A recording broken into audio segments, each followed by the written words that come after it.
Hello, welcome in to another episode of AuthorTube Cafe. We have the wonderful Becca with us today. Hi.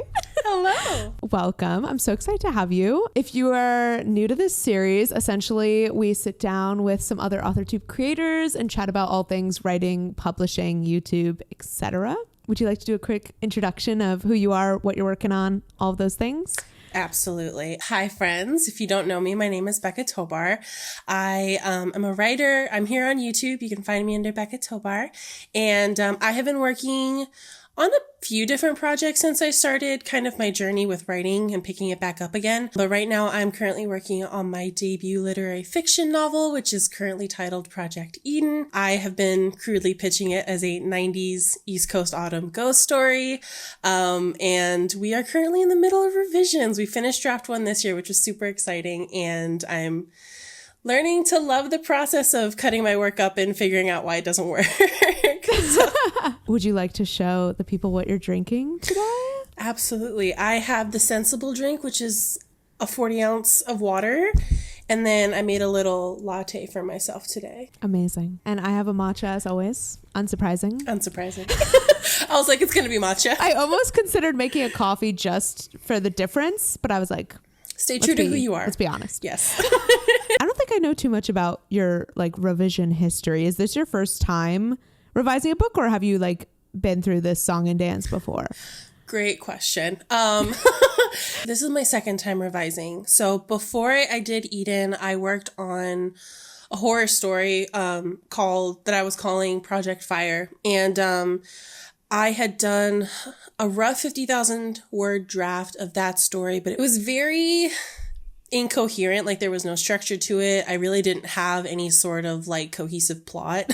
I had a general idea and I just ran with it. And I did manage to revise that story.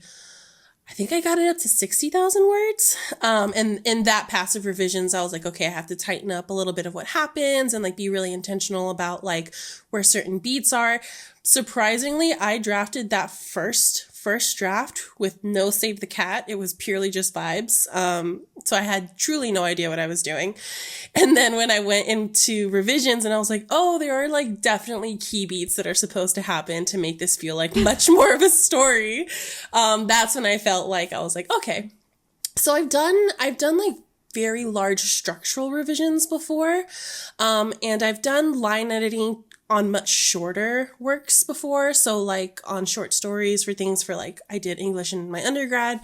But this is the first time that I'm really going to be in the trenches with this book. I refuse to give up on it no matter how much it makes me want to cry sometimes, but I'm in it, I honestly can really relate because I did my first draft with no save the cat, pure vibes. Yeah. So I've been there for sure. Don't know if I'll ever be so fast and loose with a draft again, but it's fine. But yeah, that's exciting that you're gonna fully go through each draft, each step of a revision process for the first time. Yeah, I love that. Something that I really admire about you is that I feel like you're very open and honest in your videos about sort of the emotional side of creating and writing, what that means, the highs and lows of that. I'm curious to hear and kind of dive into what keeps you going. What is the why that you cling to throughout the highs and lows of the process? What compels you to keep writing? How do you kind of maintain that for yourself in the face of challenges or a more difficult part of the process? Before I jump into an answer, I want to give a little context because I actually had this conversation with my husband recently, and I feel like I have picked up and dropped off so many hobbies throughout my life. Art is one that's kind of stayed with me my whole life. But I've done photography businesses and painting on denim, and I've done so many kitschy things throughout my life, and writing was just kind of always there in the background. And when I picked it back up again, I kind of had really unrealistic expectations of what it would be. I was searching for a way to escape corporate life, to be completely honest. I was like, you know what? I've always wanted to be a writer. I just want to hit the ground running. I'm going to write this bestseller and just make all my dreams come true.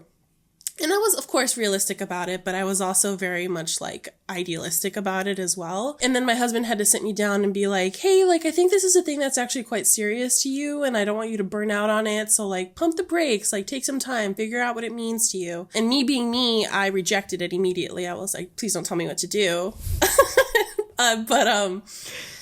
I think that throughout the years, because I've now been writing pretty consistently for the last 2.5 years, there's a couple of different reasons why I think this one has stuck the way that it has. Number one, it's something that I've been doing since I was little. I mean, I don't know if I talk about it on streams, I talk about it kind of on videos too, but like, I used to fill so much of my time handwriting, like filling up all of the books that my mom gave me for like school with like little stories and illustrations and things like that. And like every writer, I started with some fan fiction. And so it's always been this thing that's just kind of lingered in the background that I always enjoyed, but I never really thought too much about.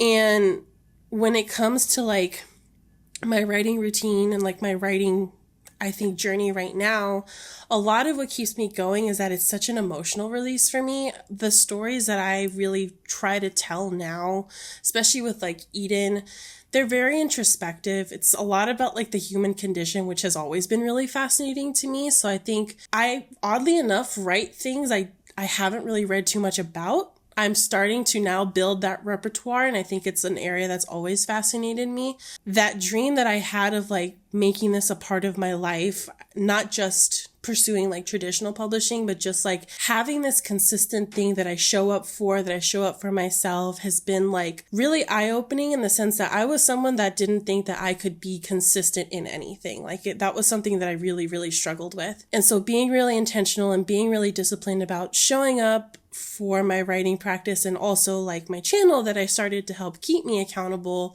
like it created a lot of why in myself of like, I'm doing this for a version of myself that didn't pursue this when she wanted to when she was younger.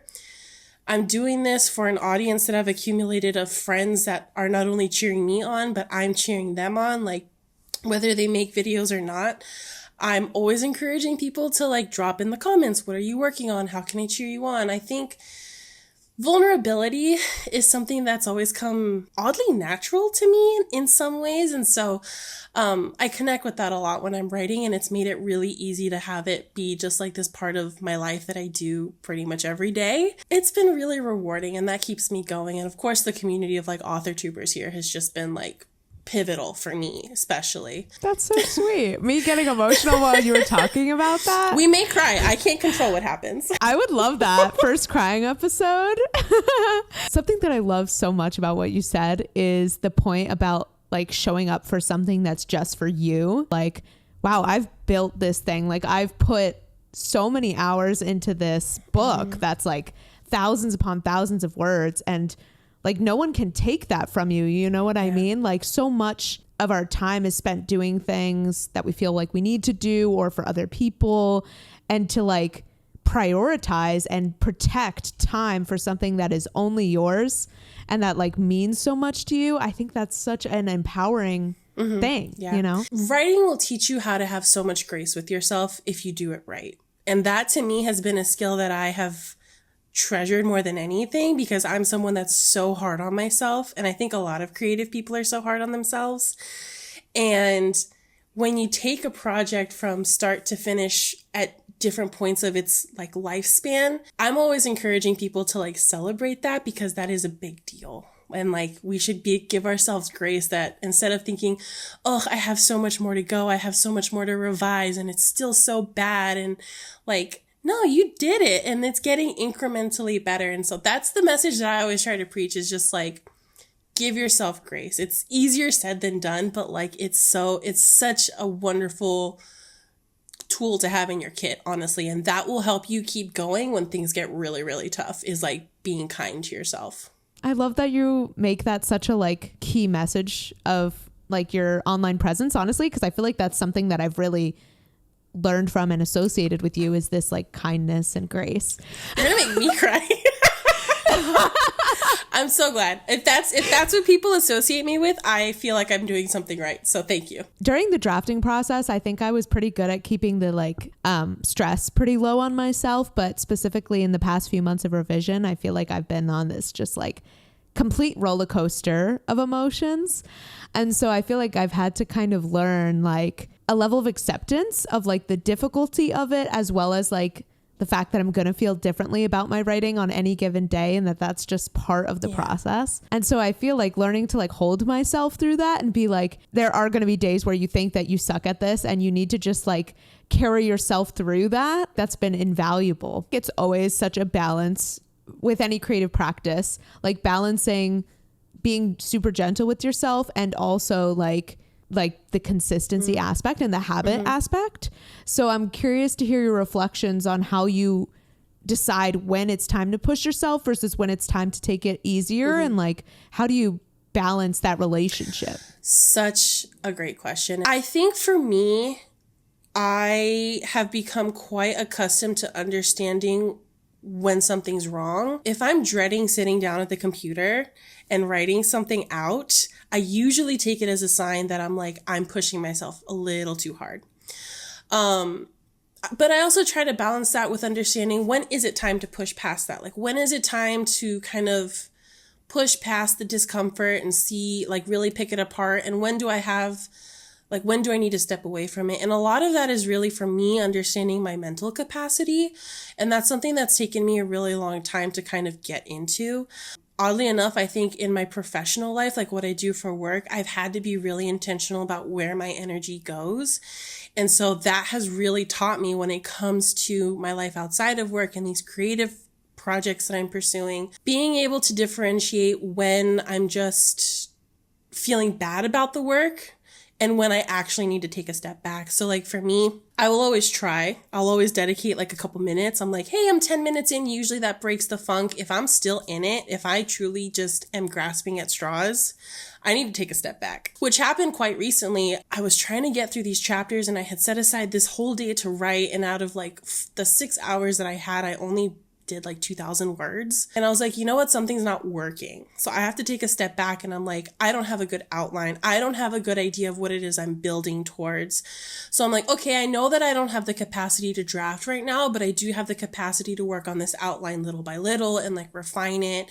So for me, it's like, I know everybody wants to focus on the drafting and like getting the words out and like hitting those goals, but part of writing the book is understanding when you need to kind of be in the minutia and then be out and like look at it from a bigger picture. And also understanding that that book's not going to exist until you take care of yourself. Like if you burn out, it's going to be really hard to finish. Do you know anything about manga? No. But enlighten us. If you don't know, manga are Japanese cartoons and they're very popular. A lot of them get adapted into animes. Japanese working culture is like so intense and that bleeds into art. And with art, you're hunched over. A lot of artists still do things traditionally. Even if you do it digitally, your body physically starts to deteriorate. And a lot of those artists sometimes don't even get to finish their work because they take such a big toll on their health. And that's always in the back of my mind when I'm like, even with like my ergonomic keyboard and like my nice setup, I'm always like,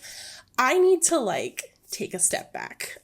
So I've just gotten really good at listening to my body and understanding like how my body and my mind kind of communicate. And sometimes just looking at the project from different perspectives to understand like what it needs and what I need. Okay. Low key, that resonated with me so much because I feel like throughout like my life, I've been going through cycles of like, there will be times where I get this really bad mindset around productivity where I'm like, if I have a lot to do, all self-care goes out the window. Exercise, don't know her. Not taking care of my appearance, like nothing else is being taken care of.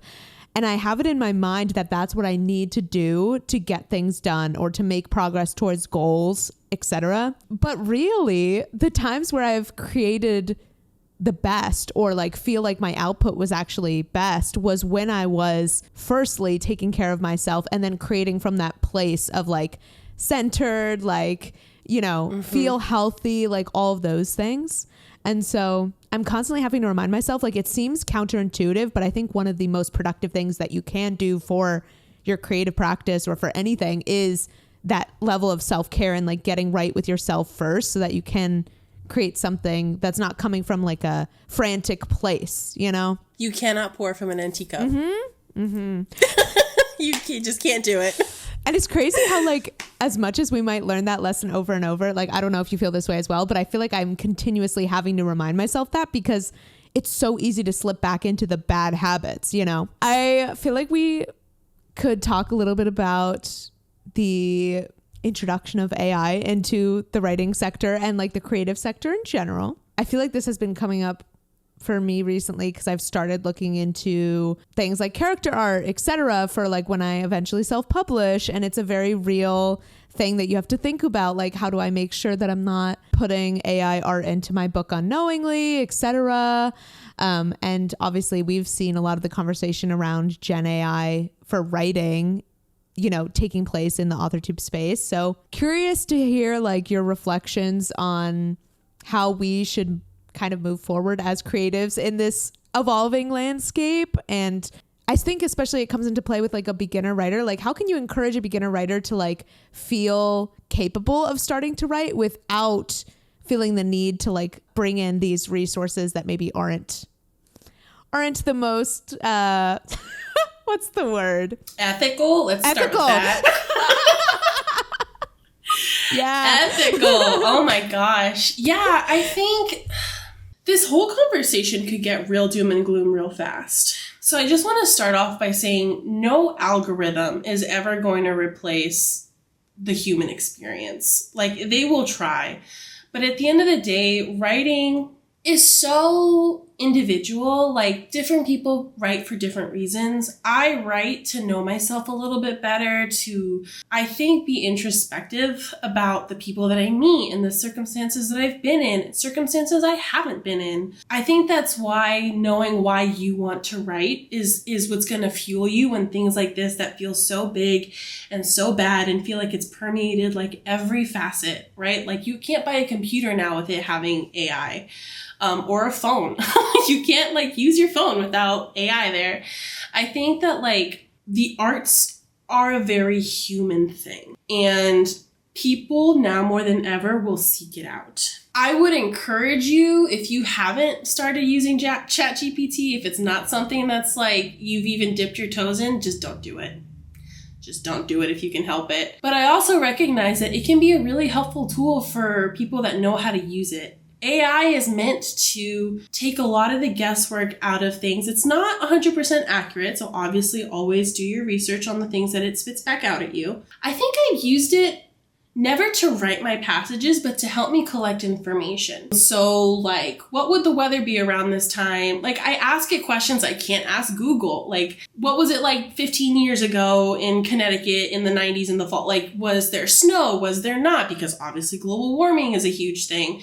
So like what it's like now is not what it was like then. And so I think there's a way to use it and use it as a tool. It doesn't have to replace us, but we have to learn how to use it responsibly and not let it take over our ability to form complex sentences and thoughts and learn how to communicate. I mean, outside of writing in general, like it just feels like we're becoming more and more siloed and more virtual and more reliant on things doing things for us. And so it's very nuanced. It's a tool, but you definitely don't want it doing the work of like a writer. You know what I mean? That makes sense. No, that makes total sense. And like something that was sticking out to me throughout what you said is like, I actually think this rise of AI in the creative space speaks to a wider like shift in like society in general. And I think it really ties into things like the changes in our attention spans and like our approach to living in general, because I do think like with the rise of like TikTok, etc., obviously we all know our like attention spans and our like ability to stick with something for a longer period of time is waning. And I do think with something like writing a book, like it is inherently a long, tedious process, right? And so it does not surprise me whatsoever that people would be trying to capitalize and potentially monetize the frustration that comes with going through a long, hard, tedious process, right? Like if a shortcut can be offered where it's like, you have a story idea, ta-da, the whole book is done. Like, of course that's appealing. And it's the same appeal of like a vanity publisher or, you know, the quick and dirty self-pub route where like you don't bother with quality control, which obviously does not speak to all of self-publishing. Yes. As we know. And I think it all is kind of the same impulse of like wanting to kind of avoid the hard work, the challenging part, the like having to learn how to craft something compelling and spend time with your book and all the things. I don't want this to come off as judgmental towards anyone who's had like the desire to go to AI. But I guess what I would encourage you, if you have that like pull of like, well, what if I just had AI write this book? I think it comes back to what we said at the beginning of this conversation about like the joy of having something that feels so yours and that, you know, you put your blood, sweat and tears into. Like it might be much more difficult to, you know, write the whole thing yourself, but it's going to be so much more rewarding. And it's going to feel like I created this thing. Like you can't replace that feeling if you're outsourcing the entire creation process. You know, something that I would love to hear your thoughts on is this concept of like writing as an act of bravery, or like anything creative as an act of bravery. Am I correct in saying that you used to be a people pleaser as well? I feel like we've talked about that. Yes. Okay. Yeah. I feel like especially for us, it is a true sign of courage that we are out here pursuing the things we want to pursue. So I would love to hear your reflections on that, specifically coming from your own perspective. Like, how do you instill the courage and bravery in yourself to like go for something so big, like to dream big with writing and like creativity? I mean, if I had to boil it down to one thing, and like you walk away with like one thing, you owe it to yourself. I, for the longest time, wanted and mind you, I want to preface this, there's nothing wrong with the life that I'm about to describe at all. But I did not know what I wanted to do. So I was like, I will get married, I will have babies, I will be an amazing mom. While that is still on my list of things to do, things I would love to be able to experience, I'm very grateful that my partner saw way more in me and pushed me to want more for myself. So I think when it comes to like this idea of like bravery, you owe it to yourself to try, and try in a way that feels sustainable to you, that feels true to you. As a woman, I feel like this is more important to say now than ever. I have a version of my life that I see for myself, and I owe it to myself to try and get as close as possible to that life. I don't know if I'm going to be able to have kids. Like things could happen. Like no one knows, right? I never want to put things on pause for myself. I think I did that for a very long time. I'll start later. I'll do it later. When I lose weight and I feel more comfortable on camera, I'll start making that video. When I don't look so awkward, or I have a nicer apartment, or my lighting is better, or I spend thousands of dollars on a camera, like you could put a million roadblocks in your own way of like reasons why you should not do something. That first step is the hardest. I think I filmed my first video for authortube 5 different times. Hated every single one of them. Hated them, scrapped them. But eventually you just have to do it. Like you just have to get over that hurdle and kind of get over yourself a little bit and just kind of do it. And like, you're never going to get better at something. This goes both with, you know, if you decide to be on social media or whatever hobby or creative passion that you want to pursue, you will never get better if you don't start. And I know that's like so simple, but it starting is like the hardest thing for so many people. I'm so lucky that Cody literally picked me up by the throat and said, "You're my friend now." And like I had someone there that was like, "Hey, I'm going to root for you." And I think that inspired me so much to go when I'm like watching other people's videos, or like I'm leaving feedback on their projects, like being that cheerleader when someone probably might not have that in their personal life is like so important. It's so like, my biggest ethos is like, I am constantly trying to be the person I wish I had when I was 21. Mm-hmm. And so like, yeah, I'm gonna cry. But truly, like, I think like, everyone says writing is this solitary act, and I hear that, but I think it's actually not. Like a lot of the times, like it really is surrounding yourself with people that get it. And when you need that motivation, being able to go to them. And like, I have so many less regrets about the way that I live my life now because I took a chance on all the things that I'd wanted to do since I was like a kid, you know?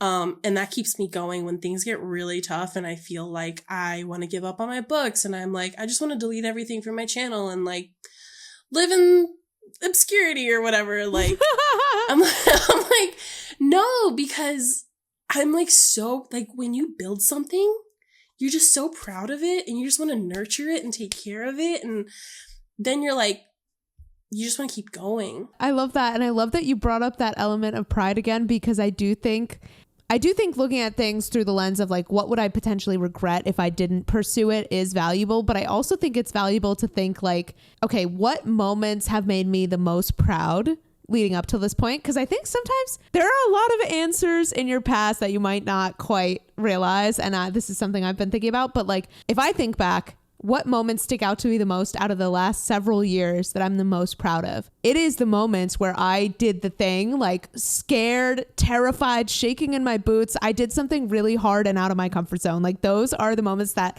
I look back on and I'm like, yeah, that girl was cool. Like I liked that version of me. She was like doing the thing. And it was like those bold moments that I like look back on with such fondness. And in hindsight, I'm like, yeah, there may have been embarrassment or nerves leading up to that moment. But what I remember about that moment is the triumph of it and like the boldness of what I did and what I created. The times in my life, even months at a time where I was operating from more of like a fearful or complacent place, that all blends together. Like I can't even necessarily pinpoint or remember specifics about those times where I was just in like an autopilot mode. And that's kind of sad to me. I'm like, I want to look back at this current version of me, like 25-year-old me, and be like, look at that cool, bold girl doing the thing. I don't want to look back and be like, can't really remember what I was up to for those few years. I was just kind of. Well, and like that's I feel like that's what happened to me in like my mid-20s. I feel like there's just like a gap where I'm just like, I didn't take a chance on anything. I didn't do anything creative. I didn't do anything that fulfilled me, anything that I was like really, really proud of. And like, I think that note that you said about like pride is just so important because a lot of artists are kind of taught that being proud of their work is the taboo. You should be like oh, well, you know, it sucks, but like, this is what I've done. And like, I hope you like it. And like, I'm still so guilty of that. When I hand my work over for critique, I'm still very much like, this sucks. Like, it's a first draft. Like, be nice, please. But like, even if it's a first draft, there's definitely parts of it that you're proud of. There's definitely lines in there that you're like, I can't believe I wrote that. Like, I can't believe I thought to say something about that. So I think learning how to be proud of yourself and doing those things scared is like, that's what's going to fuel you when the imposter syndrome crops up, I feel. Yes. Like, that's definitely what's kept me going. Cause it's, you are your own worst critic. It's been said a million times, but truly you are the only person standing in your way when it comes to doing the things that you want. And like, every time I second guess myself, it's my own voice. So I think that's a really great call out that you had, that like, you got to be proud of yourself, and having those moments are going to help you battle a lot of your own inhibitions when it comes to your creativity. Yes. There's different types of being proud of yourself. There's the pride of like, wow, I think I did this thing really well, which to be frank, I have that still very rarely. As a reformed, insecure people pleaser. But then there's another equally valid and much easier to come by in a way, pride of, oh, I tried, or like, oh, I showed up, you know? And so even if you write a book and you think it's low-key bad, low-key trash, you still have something to be proud of there because you wrote the entire freaking book. Like that is still a massive accomplishment. So there's going to be times when you feel like you messed something up. You're embarrassed because you said something in like in a YouTube video that you wish you hadn't, you know, you wrote a sentence that you think sucks. Like there's going to be times where your ego gets like really bruised and battered, but that is like required and like part of putting yourself out there. And I still think that experience of both sides of that, the moments of accomplishment and the moments of feeling defeated, is still better than the neutrality of nothingness and staying in your comfort zone. Like, it might come with a flip side of some discomfort, but at least you're like alive and you're experiencing things and you're going through the emotions and letting yourself be vulnerable enough to be affected by something that you care about. There's this idea that I've currently, like, I'm trying to keep more in like the front of my mind. And it's like, I read it somewhere where it's like, so many people don't realize when they're being a passive participant in their own life, and making that switch from like being active. And it's not all the time. Like, I feel like people hear that and they're like, okay, every day I gotta just like go out there balls to the wall. But it's really just like when the moment arises and you feel the need to meet it, like it can happen in small ways. And I just think that's really beautiful. My 20s are such a blur because I spent so much of it really kind of in survival mode for a really long time, that now I'm in this like place of safety, of play, of creativity, that I'm like, I owe it to myself to like be an active participant in my own life. I fought to be here, and like I have these things that I'm proud of, and it's such a beautiful moment once you get there and you feel that, and it's a normal practice. Thank you so much for sitting down with me, Becca. I feel like this was such a nice, comforting conversation. So I really appreciate it. I had so much fun, and you are an amazing interviewer. This was great.